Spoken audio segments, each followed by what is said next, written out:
تو موج لگ گئی ہے ایک عام نوجوان سے لے کے عام آدمی سے وزیر اعظم تک کی سوچ یہ ہے کہ رہائش امریکہ میں ہونی چاہیے، لندن میں ہونا چاہیے، بس یہی سوچ ہے۔ اب تو اللہ تبارک و تعالیٰ معاف کرے جس کے پاس پاسپورٹ ہے لندن کا، یورپ کا، وہ سمجھتا پتہ نہیں میں کون سی بلا ہوں۔ چھوڑو، کس چکر میں پڑ گئے ہو، کس طرف نکل گئے ہو۔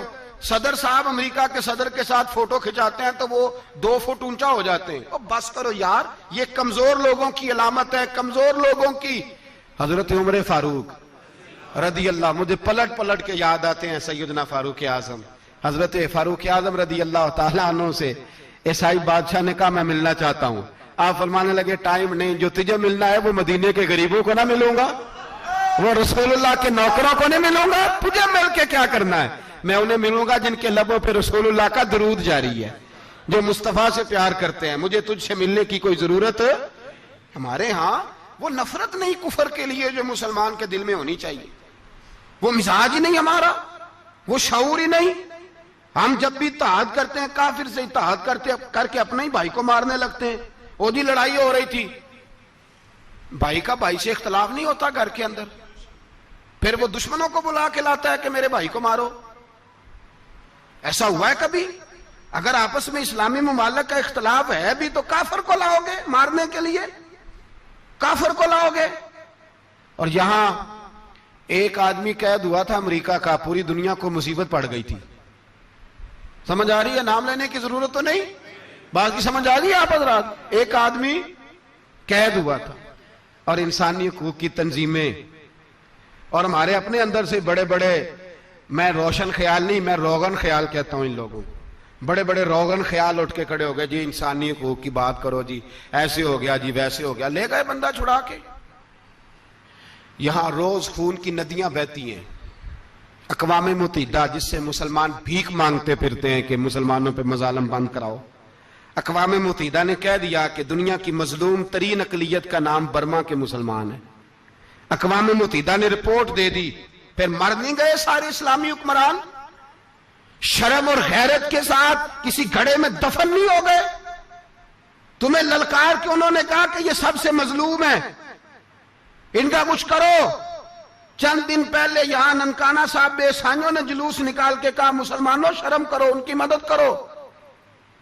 پوپ بول پڑا، پوپ عیسائیوں کا کہ مسلمانوں کہاں ہو، کدھر ہو تم، ان کی مدد کرو، نکلو ظلم ہو رہا ہے۔ پوری دنیا چیخی۔ آپ کے ملک میں آ کے امریکہ ڈرون حملے کر جائے تو آپ کی وزارت داخلہ کو بعد میں ہوش آتا ہو، ہمیں تو پتہ نہیں چلا، ہم تو سوئے ہوئے تھے، وہ حملہ کر گیا۔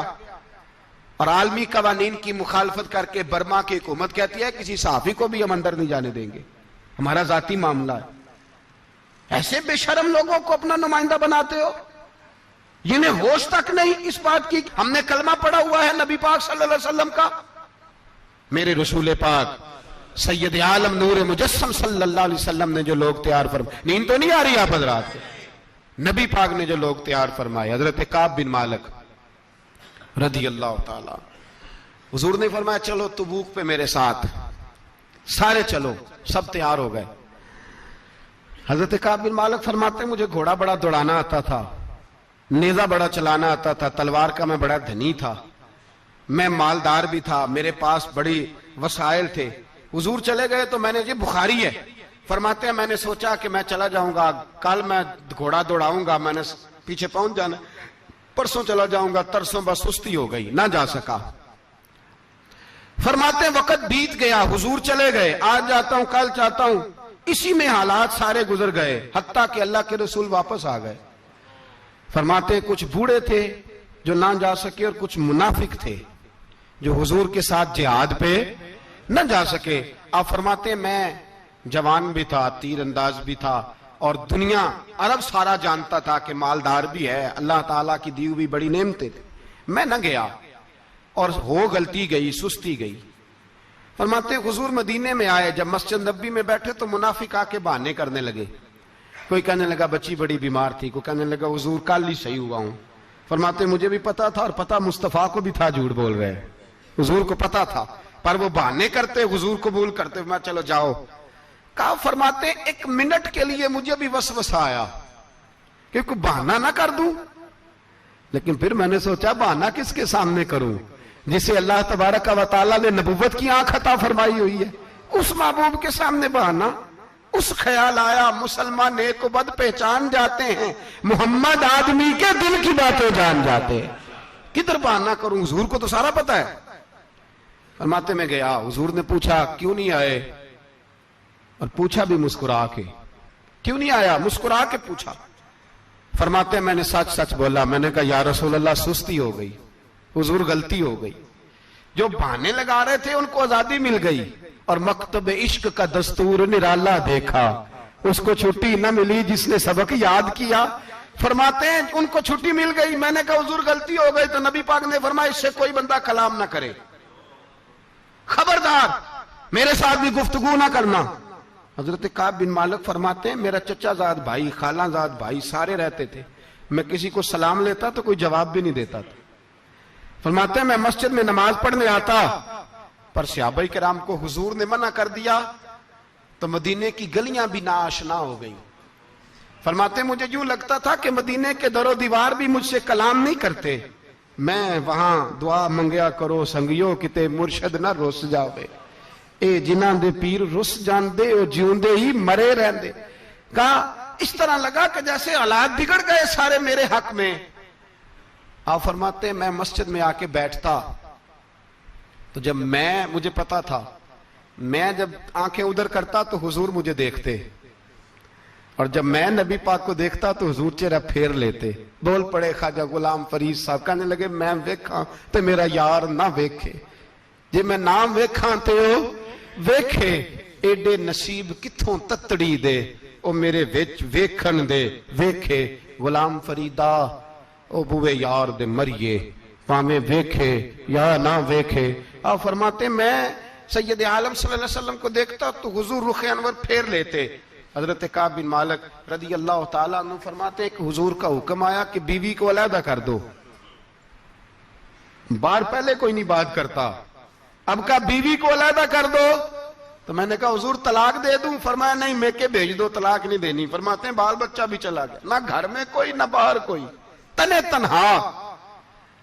آپ فرماتے ہیں زمانہ جانتا تھا، عرب کے صوبوں میں بات پھیل گئی کہ کعب بن مالک جیسا سردار، مالدار، گھوڑ سوار، تیر انداز، نیزہ باز، اتنا بڑا سیانہ سنجیدہ آدمی جدا کر دیا نبی پاک نے۔ فرماتے ہیں غسان کے عیسائی بادشاہ نے مجھے خط لکھا۔ حضرت کعب فرماتے ہیں بڑی آزمائش تھی، پر یہ مصیبت سب سے بڑی تھی۔ غسان کے عیسائی بادشاہ نے خط لکھا، اس کا آدمی مجھے ڈھونڈتا پھرتا مدینے میں، میں ملا تو خط اس نے مجھے دیا۔ خط میں یہ نہیں لکھا تھا کہ کافر ہو جاؤ معاذ اللہ، یہ نہیں لکھا تھا عیسائی ہو جاؤ۔ اس نے خط میں لکھا کہ کعب ہم نے سنا ہے تمہارے نبی نے تمہیں چھوڑ دیا، ناراض ہو گئے، تم تو اس قابل تھے کہ صوبے کے گورنر بنائے جاتے، تم تو بڑے عہدے کے قابل تھے، تمہاری تو شہرت ہے سارے علاقوں میں، تم آ جاؤ ہمارے پاس، ہم تمہیں بہت بڑا عہدہ دے دیں گے۔ حضرت کعب بن مالک فرماتے ہیں اب میری چیخیں نکلی، اب میں تڑپ کے رویا، میں نے وہ اس کا خط پکڑا اور جلتے ہوئے تنور میں ڈالا، اور مسجد نبی میں سر سجدے میں رکھ کے میں نے کہا اے اللہ میرا ایمان اتنا ہی مشکوک ہو گیا ہے کہ کافر کہتے ہیں میں ان کے ساتھ مل جاؤں گا، اے اللہ میرا ایمان اتنا مشکوک، کافر سمجھنے لگے ہیں کہ میں مسلمانوں کو چھوڑ کے ان سے اتحاد کروں گا۔ یہاں لوگ کہتے ہیں ہم نے پریشر کے لیے ان کو ساتھ ملایا ہے، ہم نے پریشر کے لیے کافر سے سمجھوتا کرو گے، اپنے بھائی پر ظلم کرنے کے لیے بے ایمانوں کے ساتھ دوستی کرو گے۔ حضرت کعب بن مالک فرماتے ہیں میں نے تندور میں ڈالا، میں تڑپ کے رویا، میں نے کہا اے اللہ میرا اتنا امتحان نہ لے کہ کافر سوچنے لگے کہ میں اسے سمجھوتا کروں گا، اے اللہ مہربانی فرما اتنا امتحان نہ لے۔ روتے روتے گھر گیا، سحری تک روتا رہا، ایک آدمی دوڑا آیا، کہنے لگا کعب جلدی چل، حضرت جبریل آ گئے ہیں، اللہ نے تیری توبہ قبول فرما لی ہے، رسول پاک نے تجھے یاد فرمایا ہے، چل آ جا۔ حضرت کعب بن مالک فرماتے میں قدموں میں گرا اور میں نے کہا محبوبہ میرا سارا ہی مال لے لے، حضور میری ساری صلاحیتیں لے لے، رکھ لیں سارا کچھ، مجھے وہ مال نہیں چاہیے جو آپ کے دروازے سے دور کر دے۔